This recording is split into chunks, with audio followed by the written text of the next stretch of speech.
Masret Souka, Daf Rav Gimel, et nous commençons à la Mishnah, Daf Rav Bet, Amoud Bet, 7 lignes avant la fin, Aose Soukato Berosh Agala. La Mishnah nous dit, si quelqu'un fait sa Souka, Berosh Agala. Berosh Agala, c'est-à-dire au-dessus d'une charrette. Au Berosh Asfina, ou bien au-dessus d'un bateau, et Rosh Asfina, Rachid dit, c'est l'endroit le plus élevé du bateau. La souka est kshera. Bien que celui qui fait une souka sur sa charrette, Rachid nous dit, la charrette est mobile, elle se déplace, ce n'est pas un endroit fixe, malgré tout la souka est kshera. Pour le bateau, Rachid nous dit, étant donné qu'il y a beaucoup de vent, c'est sur la partie la plus élevée du bateau au milieu de la mer, la souka risque de s'envoler, malgré tout la souka est kshera. Ve'olina be Yom Tov, et on pourra monter sur une telle souka, même le jour de Yom Tov, que ce soit sur une charrette ou sur un bateau, il n'y a pas d'interdiction. Nous verrons par la suite que sur un arbre il y a une interdiction, c'est pour cela que la Mishnah ici précise, pour la charrette ou le bateau c'est permis. Berosh Ha'ilan, si on fait une souka sur un arbre, donc entre les branches d'un arbre, on construit une souka, ou al gaben gamal, ou bien sur un chameau, la souka est kshera, mais attention, en olimla be Yom Tov, on ne pourra pas monter dessus Yom Tov, elle est kshera pour Chol HaMoed, mais Yom Tov, il y a une interdiction de monter sur un arbre ou de monter sur une bête. La Mishnah continue et nous dit Shtaim beilan va'achad bide adam. Dans le cas où cette souka qui est posée sur l'arbre, la souka, nous avons vu, a besoin de 3 défanot, 3 murs. Il y a 2 défanot beilan sur l'arbre, c'est-à-dire, Rachid, on a mis le plancher de la souka entre les branches de l'arbre. On a ensuite mis des défanotes sur l'arbre. Il y a un 3e dofen qui bidé Adam, c'est-à-dire qui commence depuis le bas, qui monte au-dessus du niveau du sol de la souka, et on va même bloquer, on va dire, le sol sur cette paroi, mais bien sûr, on ne peut pas tenir compte que de la paroi du bas. Il faut que cette paroi monte au moins de 10 tfachim pour que la souka puisse avoir 3 défanotes. Donc la Mishnah vient nous dire, en vérité nous avons la possibilité d'utiliser Shtaim Beilan Va'achad Bide Adam, donc 2 défanotes sur l'arbre, et un dofen qui ne dépend pas de l'arbre, mais qui est Bide Adam. Donc Rashi explique, une mechitza qui monte, et qui dépasse même le niveau du plancher de la souka, ou bien le contraire, Shtaim Bide Adam Va'achad Beilan, nous avons 2 parois qui sont faites par la main de l'homme et une autre baïlan sur l'arbre, c'est kshera, la souka est kshera, puisqu'elle a 3 défanotes, venolina be Yom Tov, mais on ne peut pas monter Yom Tov sur cette souka, puisque la souka est en vérité sur l'arbre. Alors que si nous avons shalosh bide adam va'achad baïlan, nous avons 3 parois par l'homme, c'est-à-dire on a monté 3 murs et on a mis au milieu de ces murs un plancher. Le 4e côté de ce plancher repose sur l'arbre. Mais en vérité, si on enlève l'arbre, la souka peut tenir. Dans ce cas-là, la souka est kshera, ve'olimla be Yom Tov, et on peut même monter dessus Yom Tov. Et la Mishnah termine, dire c'est simple, ze aklal, voici la règle, kol shinatel ha'ilan, v'yichola la'amod b'fnei atzma kshera. Si, en enlevant l'arbre, la souka peut rester d'elle-même, ne va pas s'écrouler, la souka est kshera, ve'olimla be Yom Tov, et on peut monter dessus Yom Tov. Ce n'est pas considéré comme si on monte sur l'arbre. La souka est kshera, on peut monter sur cette souka Yom Tov, puisqu'en vérité, il y a 3 parois bide Adam, même si on enlève l'arbre, la souka ne va pas tomber. Mais si on monte sur l'arbre pour atteindre la souka, il n'y a aucun problème. Non, on monte sur la souka, mais pas par l'intermédiaire de l'arbre. C'est évident qu'on ne pourra pas monter sur cette souka en passant par l'arbre. Mais si on met juste on a besoin d'un support pour que ce soit un peu plus, pour avoir un quatrième dofen pour fermer, il y a beaucoup de vent, on veut fermer de tous les côtés la souka, donc on va utiliser le 4e dofen là. dans ce cas-là, on pourra monter de Yom Tov. La Gemara nous dit, Mané Matnitim, qui est l'auteur de cette Mishnah, Rabbi Akivaï, c'est Rabbi Akiva. D'Etania, nous avons une braïta. Aose Sukato Berosh Asfina, celui qui fait une souka sur le haut de son bateau, Rabban Gamliel possède, Rabbi Akiva marchir. Rabban Gamliel dit que la souka est psoula, et Rabbi Akiva dit que la souka est kshera. Nous allons voir aussi pourquoi. Masé be Rabban Gamliel ve Rabbi Akiva, la Gemara nous raconte que Rabban Gamliel et Rabbi Akiva yubaim besfina étaient en chemin dans la mer, avaient pris la mer, ils étaient sur un bateau. Amad Rabbi Akiva va sa souka berosh asfina, c'était Sukkot. Rabbi Akiva a construit sa souka sur le point Rosh Asfina, le haut du bateau. Le macha, le lendemain, Nashbar Ruach Vakarta, un vent a soufflé et a déraciné, a enlevé toute cette souka. Alors Rabban Gamliel lui a dit, Akiva echan soukatecha, Akiva, où est ta souka? Rabban Gamliel a voulu lui dire, une telle souka est psoula. Si elle ne tient pas, elle peut s'envoler par un vent, la souka est psoula. Et Abaye va préciser dans quel cas nous avons une marloquette entre Rabbi Akiva et Rabban Gamliel. Amar Abaye nous dit, Koulé Alma, d'après tout le monde, nous avons un vent habituel et nous avons un vent fort qui n'est pas habituel. Le Ruach Metsuya, c'est le vent habituel que généralement lorsqu'on construit une souka, on doit être sûr que la souka puisse résister à un vent habituel. Mais il y a deux sortes de vents habituels. Il y a le vent habituel de la Yabasha, de la terre sèche, et il y a un vent de la mer. Le vent de la mer, même le vent Matsui habituel de la mer est plus fort que le vent habituel de la Yabasha. Nous verrons dans la Gemara tout de suite qu'en vérité, il y a trois sortes de vents. Il y a le vent habituel de la terre et le vent inhabituel de la terre qui correspond au vent habituel de la mer. Et nous avons, troisième darga, le vent inhabituel de la mer. Donc ici, nous dit Abaye, tout le monde est d'accord, lorsque la souka ne peut même pas résister, naïchola la mode de Ruach Metsuya de Yabasha par un vent habituel de la terre, donc un simple vent de tous les jours va détruire la souka. Là, tout le monde est d'accord que l'oklumi, ce n'est pas une souka, puisque ça ne s'appelle même pas une dirat aray. Une dira, une maison provisoire. Mais, Yechola la mode de Shena Metsuya de Yabasha. Si la souka peut résister même à un vent inhabituel de la terre sèche, la kula al malopligé d'ekshera. Tout le monde est d'accord que la souka est kshera, puisqu'elle peut résister même à un vent qui est inhabituel sur la terre. Qui est plié? Quand est-ce qu'il y a une marloquette? C'est Bedeichola la mode de Ruach Metsuya de Yabasha. Elle peut résister à un vent habituel de la terre. Vena yechola la mode, mais elle ne peut pas résister Beruach Shenu Metsuya de Yabasha, un vent inhabituel de la terre, ou bien comme c'est marqué sur le côté, Beruach Metsuya de Yam. Elle ne peut pas résister, parce que c'est la même chose, au vent habituel de la mer. Dans ce cas-là, cette souka peut résister à un vent habituel de la terre, mais elle ne peut pas résister au vent habituel de la mer.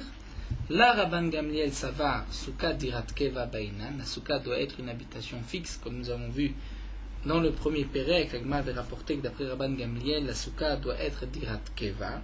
Et kevan denei chola la mode de Ruach Metsuya de Yam lo klumi, étant donné qu'elle ne peut même pas résister à un vent habituel de la mer, la souka est psoula.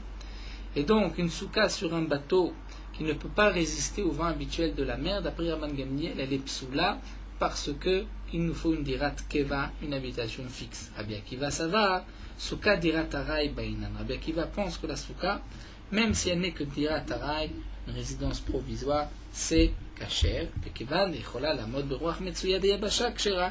Étant donné qu'au moins cette souka peut résister à un vent habituel de la terre sèche, eh bien la souka est kshera.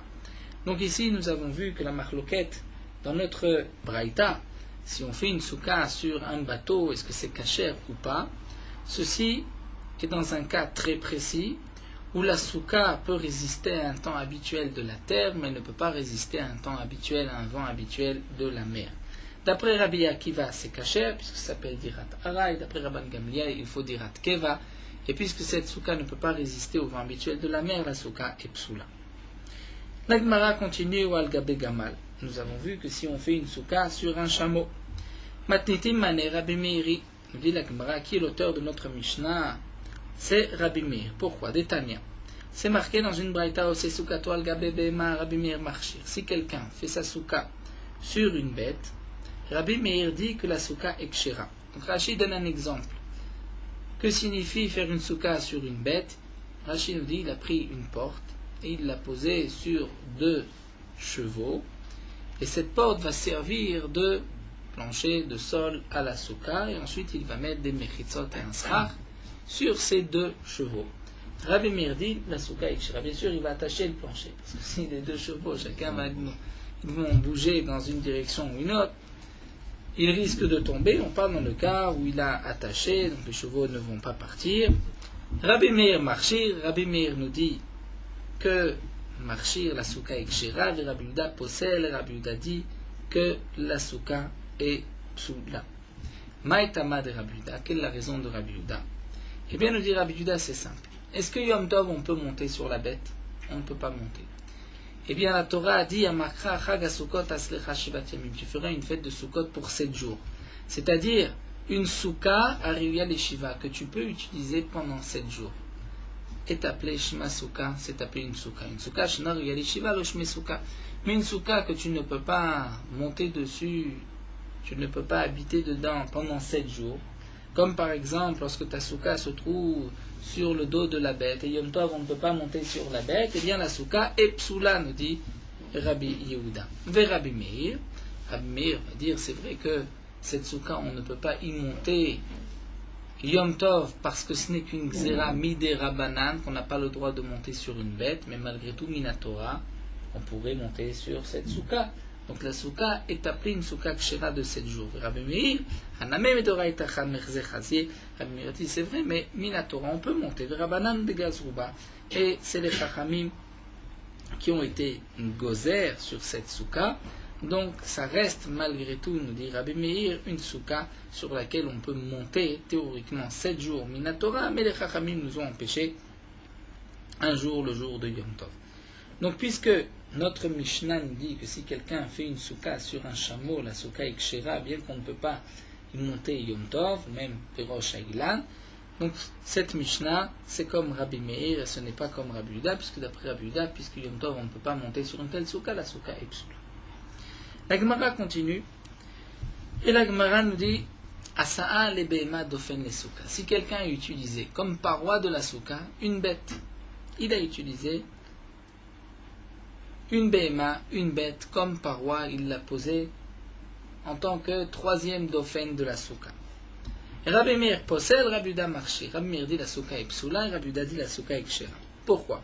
Shaya Rabbi Meir, Rabbi Meir avait l'habitude de dire Kol davar sheish bo ruach chaim, toute chose qui a une vie, comme une bête. En osimota lo dofen et souka, on ne peut pas l'utiliser comme dofen pour la souka, et nous verrons la raison de chaque din que nous rapporte ici Rabbi Meir plus tard.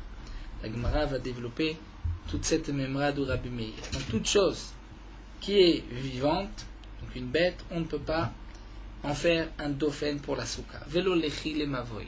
Ni un lechi, ni le poteau à l'entrée du mavoy ne peut être une bête. Velo passim le bereot. Ni pour les passer bereot, comme nous avons vu lorsqu'il y avait un puits. Pour les olé regalim, ce puits est un reshut ha-yachid, et lorsqu'on veut sortir de l'eau de ce puits, donc on va transgresser la Hotsa'a, les Chachamim ont institué qu'on peut tout autour mettre des béraot, c'est-à-dire passer, on peut tout autour de ces béraot, de ces puits, mettre des passés béraot, dire des parois sur les 4 coins, mais d'une amas dans chaque sens, de chaque côté. Donc c'est comme des petits rêches qu'on va mettre aux 4 points cardinaux.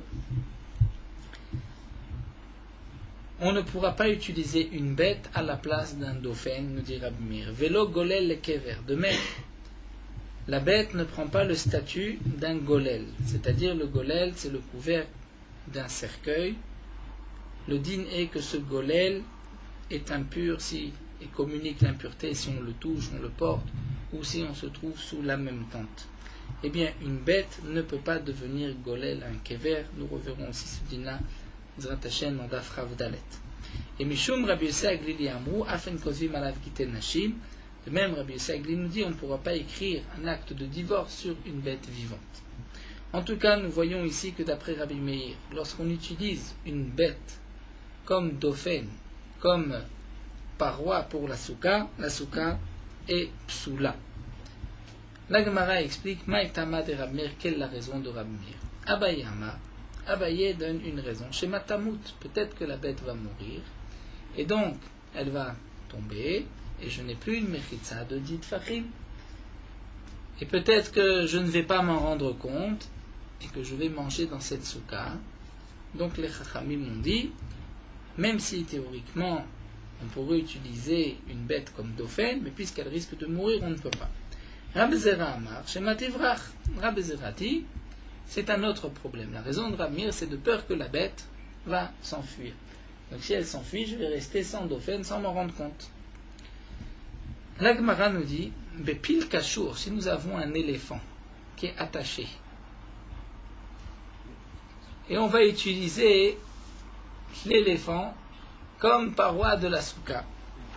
Dans ce cas-là, Koulé al-mal obligé, tout le monde est d'accord que la souka est kshera. Pourquoi? D'après Rabbi Zera qui a dit peut-être que la bête va s'enfuir, là il est attaché, elle ne risque pas de s'enfuir. D'après Abaye qui a dit peut-être la bête va mourir, elle va tomber, et donc j'ai moins que 10 fachim, et bien l'éléphant qui tombe, j'ai toujours 10 fachim, nous dit la Gemara. L'obligé parce que même si l'éléphant va mourir, yesh benevlato yud. Il y a dans sa nevela, dans son cadavre, dans la dépouille, quand même 10 fachim, donc mon mur est toujours là. Qui plié? Quand est-ce qu'il y a une marloquette? Mais pile chez nos cachours. Si j'ai utilisé un éléphant, mais chez nos cachours qui n'est pas attaché aux parois de la souka. Là, nous avons une marloquette. Le manda marche matamou l'ochaïchina. Après, celui qui dit que tout le problème, c'est peut-être que la bête va mourir. Là, si l'éléphant meurt, c'est pas grave, j'ai quand même ma mechitza. Le manda amar zera shema tivra chaïchinan. Mais d'après celui qui dit, mais peut-être que la bête va s'enfuir, là aussi l'éléphant peut s'enfuir puisqu'il n'est pas attaché. Donc chaïchinan, la souka est psoula. Seulement dit la Gemara, nous avons ici deux bonnes raisons. Le manda amar zera shema tamut. Celui qui a dit, c'est-à-dire Abaye qui a expliqué que tout le problème, c'est peut-être que la bête va mourir et va tomber. Et donc, si c'est un éléphant, même si l'éléphant meurt, c'est pas grave, j'ai quand même 10. Mais malgré tout, Nichosh Shema Tivrach, l'éléphant n'est pas attaché, il peut peut-être s'enfuir. Donc, comment se fait-il qu'Abaye ne craint pas que l'éléphant va partir? Alors, dit la Gemara, effectivement, même Abaye est d'accord d'une certaine manière avec le din de Rabbi Zera chez Mativrach. Donc, et là, on reprend. Bepil chez nos kashour, un éléphant qui n'est pas attaché, koulal mal obligé. Donc, d'après tout le monde, il n'y a pas de machloquette. Que quoi? Que la souka est psoula. Pourquoi? Parce que l'éléphant risque de partir. Qui pligué, quand est-ce qu'il y a une machloquette? Bébé makshura. Pas un éléphant, mais une bête. Une bête qui est attachée. Et là, les mandamak zera chez matamut raishinan, celui qui dit peut-être la bête va mourir, donc si elle tombe, il va y avoir moins que 10 fachim. Le mandamak zera chez mativrar, le raishinan, puisqu'elle est attachée, donc elle ne va pas s'enfuir.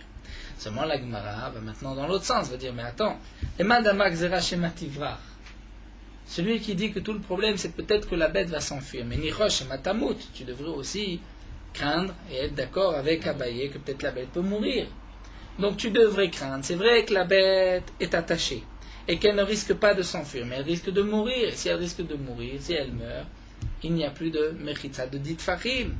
L'Agma répond que d'après Rabbi Zera, on ne craint pas la mort. Mita lo shricha. Qu'une bête meurt, ce n'est pas habituel. Et donc, puisque ce n'est pas habituel, on ne craint pas. Tout le problème, c'est peut-être qu'elle va s'enfuir. La Gemara continue et demande, on a voulu utiliser une bête comme dauphin. Nous avons vu que c'est une marloquette entre Rabbi Meir et Rabbi Yehuda.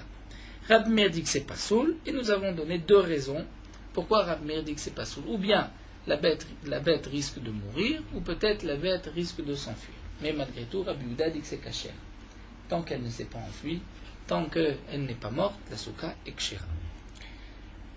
Demande la Gemara, Vaïka revacha de bene bene. Dans le cas, par exemple, de cette bête qui est attachée, donc d'après Rabbi Zira, nous avons vu qu'on ne craint pas que la bête va s'enfuir, on ne craint pas qu'elle meure. Mais pourtant, il n'y a pas une mechitza de 10 tfachim, parce que sous les pieds de la bête, il y a plus de 3 tfachim, et donc il y a un revar de bene bene, l'espace entre les pieds de la bête, et si c'est ainsi, nous n'avons pas de mechitza de 10. L'Agma répond, on parle dans un cas d'Avidle Beroutsa Vedafna. On parle qu'il a fait sous les pieds de la bête une petite mechitza, Beroutsa Vedafna, Outsa nous dit Rashi, c'est-à-dire avec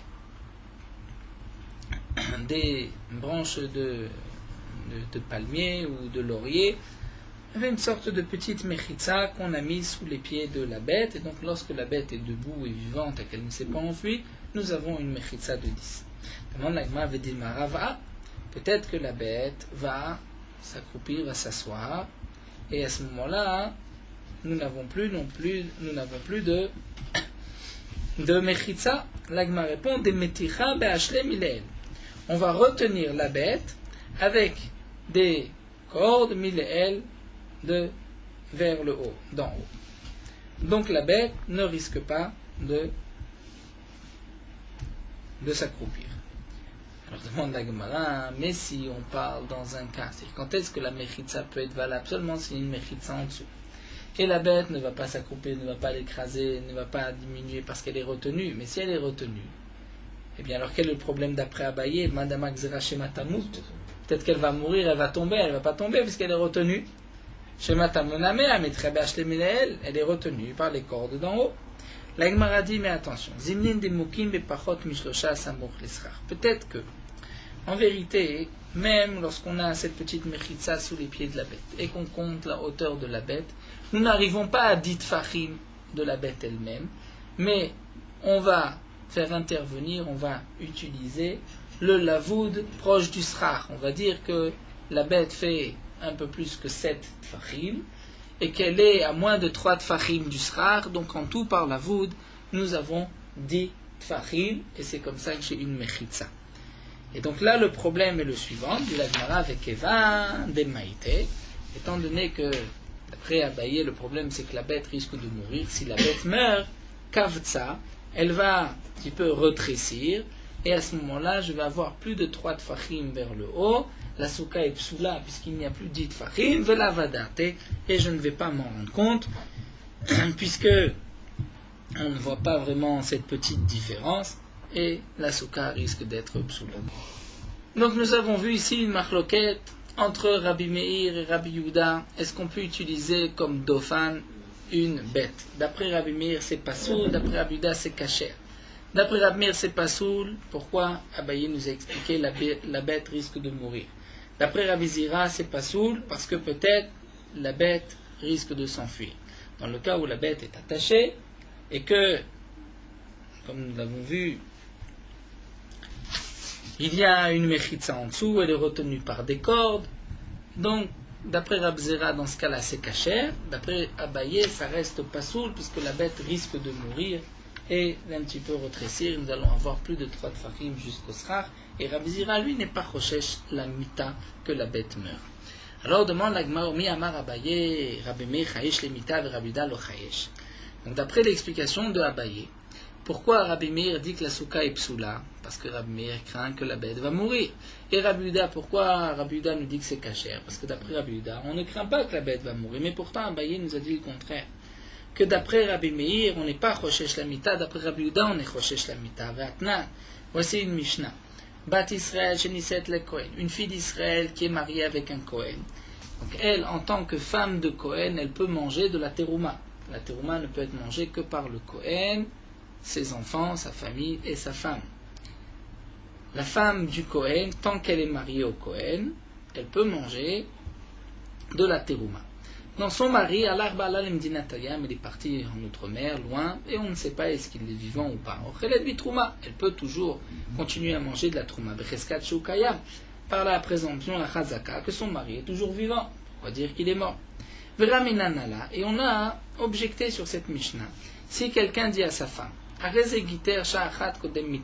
homme a peur de mourir et il ne veut pas que sa femme, en cas de décès, ait besoin de faire le hiboum avec son frère, qui n'a pas eu encore d'enfant.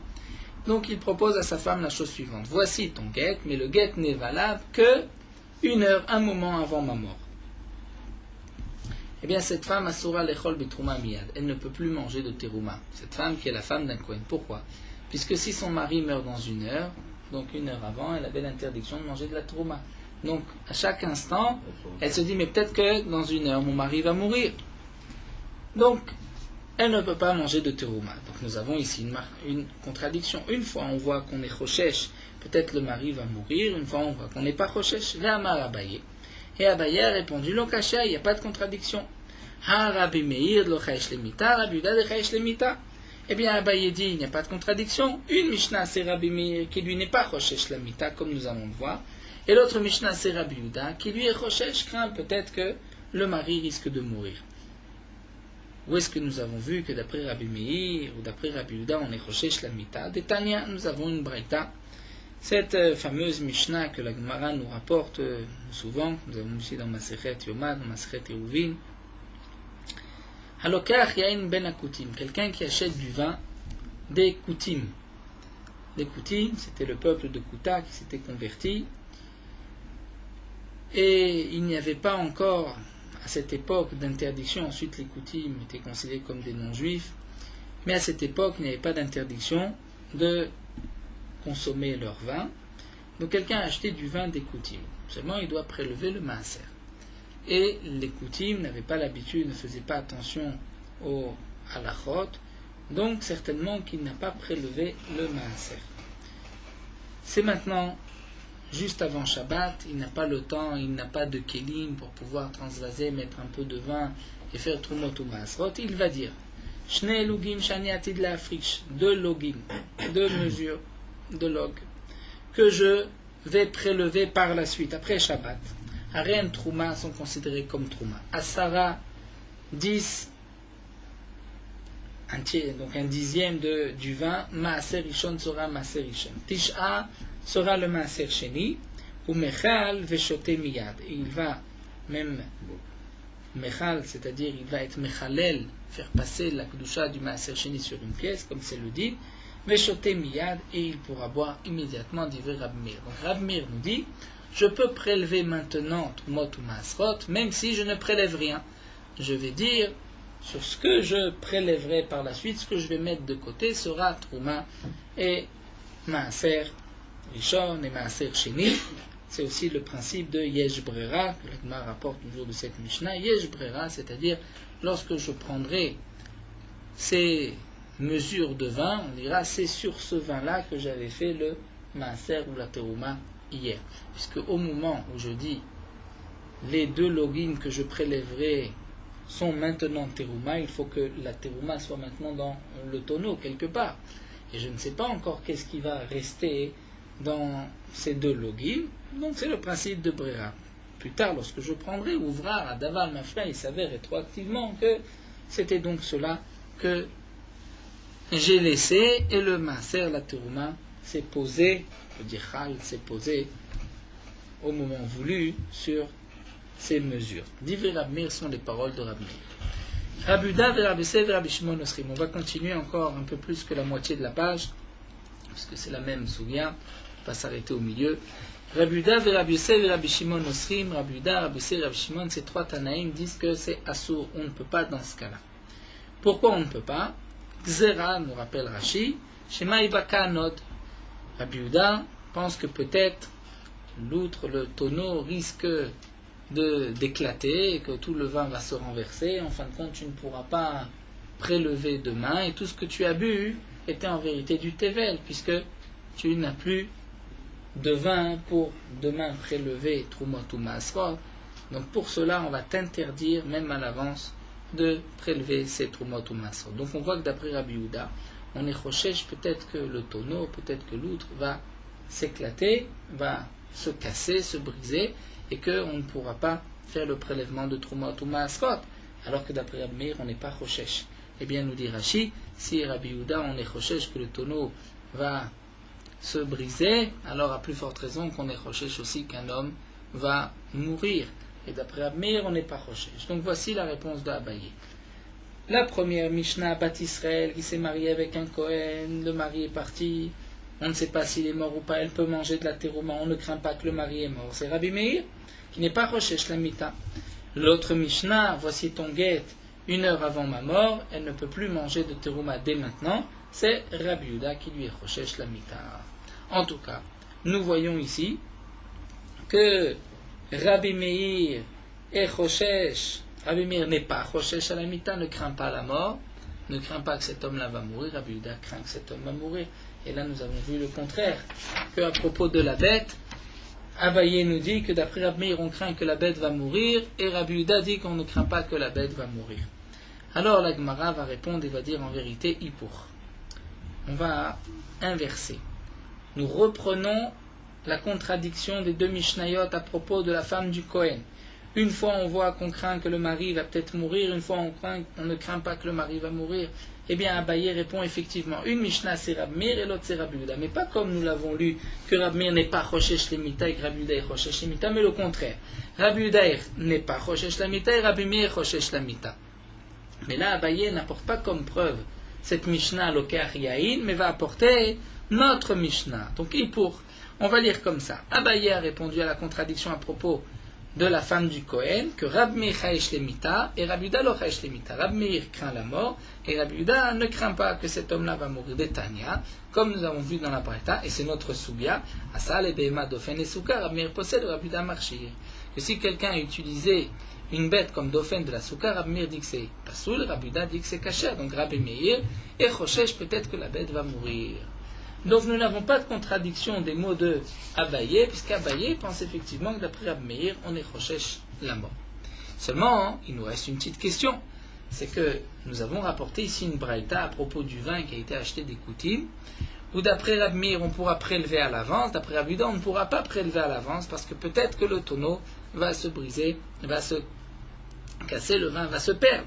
Donc il nous reste, nous dit la Gemara, caché des Raméra de Rabbi Meir, nous avons une contradiction, puisque, effectivement, c'est vrai, Rabbi Meir et Rochesh à la Mita craint la mort, puisqu'on ne peut pas utiliser, comme nous avons dit, une bête comme Dofen de la Souka. Mais on voit par ailleurs que d'après Rabbi Meir, on pourra boire de ce vin en considérant que demain on prélèvera une partie de vin qui sera Troumot ou Masrot. Donc on voit que Rabbi Meir n'est pas Rochesh, que peut-être le tonneau va s'éclater, donc il ne va pas être Rochesh la mort. Donc comment comprendre cette contradiction? Amar lecha Rabbi Meir, la Gemara nous dit, Rabbi Meir répond simplement, Mita shricha, bekiatanot lo shricha. Dit la mort, c'est quelque chose de courant. C'est possible. Bekiatanot, que le tonneau s'éclate, que le tonneau se brise, c'est pas courant. Pourquoi? Efshar de masarle les chomers. On peut mettre le tonneau dans les mains d'un gardien qui va faire attention que le tonneau ne reçoit pas de coups. Et le tonneau va être préservé jusqu'au moment où je vais pouvoir prélever. Donc nous dit Rabbi Meir, il n'y a pas de contradiction. On craint la mort, mais on ne craint pas que le tonneau va se casser. Maintenant revenons à Rabbi Yehuda, caché de Rabbi Yehuda. Nous avons vu que d'après Rabbi Yehuda, on ne craint pas la mort, et pourtant on craint que le tonneau va se casser. Alors la Gemara répond non, ce n'est pas là la raison de Rabbi Yehuda. Caché de Rabbi Yehuda, la Gemara répond ce n'est pas une question. Tama de Rabbi Yehuda, la mishum lechesh bekiatnot. En vérité, pourquoi Rabbi Yehuda dit que c'est assour, on ne peut pas prélever de cette manière Trumot ou Masrot de ce tonneau? Bien simplement, nous dit Rabbi Yehuda, et la mishum delet le brera, parce que Rabbi Yehuda n'accepte pas le principe de brera, de dire que ce que tu prélèveras par la suite, c'est sur cela que j'ai prélevé la terouma hier et les masrot. On doit faire intervenir la notion de brera, c'est-à-dire ouvrar adaf, s'avère rétroactivement que c'était sur cette partie de vin que j'ai dit c'est Trumot ou Masrot. Ça, Rabbi Yehuda n'accepte pas. Au moment où tu prélèves le vin, au moment où tu prélèves Trumot ou Masrot, c'est à ce moment-là que doit être défini où est la terouma, où est le maaser, et non pas d'une action qui sera faite par la suite. Alors demande l'agma velochash Rabbi Yehuda le pikiatnot. Tu viens me dire que d'après Rabbi Yehuda, la raison c'est parce que c'est un problème de brera et non pas que d'après Rabbi Yehuda peut-être que le tonneau va se briser. Je veux dire que d'après Rabbi Yehuda on n'est pas recherche que le tonneau se brise, mais pourtant c'est marqué dans la Sefa. Va me décataner Sefa. Amroulo le Rabbi Meir, ils ont dit à Rabbi Meir, Rabbi Yehuda, Rabbi Ser, Rabbi Shimoni, Atamode Shibaka Anod, Ils ont dit, mais tu n'es pas d'accord avec nous, peut-être que le tonneau ou l'autre va se casser, se briser, s'éclater. Et celui-là donc boit du vin Tevel rétroactivement. Il lui a répondu lorsqu'il va s'éclater. Pour l'instant, il est entier le tonneau. Pourquoi craindre qu'il va se casser? Donc tu vois, Michlal Dechaesh, Rabbi le Bikiatanot, que Rabbi craint la Bikiatanot. Alors la Gemara dit non. Atam Rabbi Yehuda Odekamal Rabbi. En vérité, Rabbi Yehuda ne craint pas la Bikiatanot. Et Rabbi Yehuda dit à Rabbi Meir de cette manière. Les didi d'après moi, let les brera. Je pense qu'on ne peut pas faire intervenir la notion de brera, en brera, et donc tu ne peux pas prélever maintenant par une simple parole sur ce que tu prendras par la suite, que tu mettras dans un kéli par la suite. Mais d'après toi, Rabbi Meir, dit Rabbi Yehuda, de yesh brera, c'est vrai yesh brera, et donc ce que tu prélèveras par la suite, tu peux dire au revoir à Dava, c'est sur cela que tu as mis Trumot ou Masrot. Mais yata modé des schémas il va kanod, mais tu n'es pas d'accord, tu ne crains pas que peut-être le tonneau va se briser, et en fin de compte tu ne pourras même pas prendre de vin. À Marley, il lui a dit l'ekshei baka, effectivement lorsqu'il se brisera, mais pour l'instant il ne s'est pas brisé. Donc reprenons juste ces quelques la Shakla Vetaria, et nous terminerons juste encore 2 lignes avec une question sur Rabbi Yehuda. Donc nous sommes partis d'une machloquette entre Rabbi Yehuda et Rabbi Meir. Est-ce qu'on peut utiliser une bête comme dauphin? Rabbi Meir dit que la souka est psoula, d'après Rabbi Yehuda, la souka est kshera. Pourquoi d'après Rabbi Meir la souka est psoula? Nous avons 2 explications. L'explication de Abaye et l'explication de Rabbi Zera. Abaye dit peut-être que la bête risque de mourir, et donc elle va diminuer, il va y avoir moins que 10 tfachim. Et d'après Rabbi Zera, peut-être que la bête va s'enfuir. Et nous avons vu que la différence entre les 2 explications, c'est lorsque la bête est attachée. D'après Abaye, la marloquette entre Rabbi Meir et Rabbi Yehuda, c'est est-ce qu'on craint que la bête va mourir ou pas? Rabbi Meir craint peut-être que la bête va mourir. Rabbi Yehuda dit qu'une bête, on ne craint pas qu'elle va mourir. Donc la Gemara a objecté, mais on a vu que Rabbi Meir a dit le contraire. On a vu que Abaye a dit le contraire, que d'après Rabbi Meir, on ne craint pas la mort, d'après Rabbi Yehuda, on craint la mort, puisque nous avons eu une contradiction à propos de la femme d'un Kohen, est-ce qu'elle peut manger de la terouma, est-ce qu'on craint que son mari va mourir ou pas? Et Abaye a répondu, une Mishnah comme Rabbi Meir, une autre comme Rabbi Yehuda. Donc au départ, on avait compris, entendu Abaye de cette manière, que Rabbi Meir lui ne craint pas la mort, et Rabbi Yehuda craint la mort, comme on le voit à propos du vin. Est-ce qu'on peut maintenant prélever, c'est-à-dire juste par une parole, sur ce que par la suite on prélèvera, ou peut-être le tonneau va se casser? Et on voit que d'après Rabbi Yehuda, on craint que le tonneau se casse. Donc Rabbi Yehuda craint la mort, comme le tonneau. Et Rabbi Meir ne craint pas. Alors la Gemara dit non, pas du tout. Abaye maintient que d'après Rabbi Meir, on craint la mort, et d'après Rabbi Yehuda, on ne craint pas la mort. Et d'après Rabbi Meir, on craint la mort, mais on ne craint pas que le tonneau se brise. Pourquoi? Parce que le tonneau peut être gardé, on peut faire attention que le tonneau ne se brise pas. D'après Rabbi Yehuda, on ne craint pas la mort, mais malgré tout, on ne pourra pas, dans le cas du tonneau, prélever de cette manière Trumot ou Masrot. Pourquoi? Parce que, d'après Rabbi Yehuda, en brera, on ne peut pas de cette manière prélever Trumot ou Masrot, puisqu'on doit faire intervenir une notion de brera, qui d'après Rabbi Yehuda, on ne dit pas. Donc la Gemara a donc expliqué aussi ce que Rabbi Yehuda avait répondu à Rabbi Meir. Donc on maintient que d'après Abaye, l'explication de la marloquette Rabbi Meir et Rabbi Yehuda, c'est est-ce que la bête, on craint qu'elle meure ou pas? D'après Rabbi Meir, on craint peut-être la bête va mourir, donc il y a moins de dit Fahim, la souka et psoula. D'après Rabbi Yehuda, on ne craint pas. Et nous terminons avec une petite question que la Gemara pose de la première Mishnah de Masechet Yoma. La Gemara nous dit, Velo chayesh Rabbi Yehuda limita, tu viens de dire à Abaye que d'après Rabbi Yehuda, on ne craint pas la mort. Vatnan, pourtant nous avons une Mishnah. Rabbi Yehuda Omer, Afisha Achevet Matkinino Shematamut Ishto. À propos du Kohen Gadol, 7 jours avant Yom Kippourim, on le séparait de sa maison, on lui préparait un autre Kohen au cas où le Kohen Gadol deviendrait impur, et même une autre femme, de peur que sa femme va mourir. Et comme la Gemara l'explique dans Masechet Yoma, Mishnah, c'est marqué dans la Torah, Vecheper Ba'ado Ba'ad Beto, il doit pardonner pour lui et sa maison. Beto Zo Ishto, c'est sa femme. Si le Kohen Gadol n'a pas de femme, la Avoda est psoula. Donc on voit que d'après Rabbi Yehuda, on lui prépare une autre femme au cas où la première meurt. Donc on est Rochesh, la mita, peut-être que sa femme va mourir. L'agma répond, ce n'est pas une question. Aitmar ala maravuna berber Yeshua. Déjà Ravuna berber Yeshua a expliqué que Maala sou bekapara, qu'il y a une Maala particulière que les Chachamim ont fait pour la kapara de Yom Kippourim. C'est vrai que généralement on n'est pas Rochesh, peut-être qu'un homme va mourir, mais pour Yom Kippourim c'est particulier, c'est un jour important. Kohen Gadol va pardonner tout le peuple d'Israël. Donc les Chachamim ont institué que juste ce jour-là, on va craindre peut-être que la femme du Kohen Gadol risque de mourir. Voilà, nous allons nous arrêter ici. On reprendra Bezrat Hashem la suite de cette machloquette entre Abaye et Rabbi Zira, Shema Tamud, Shema Tivrach.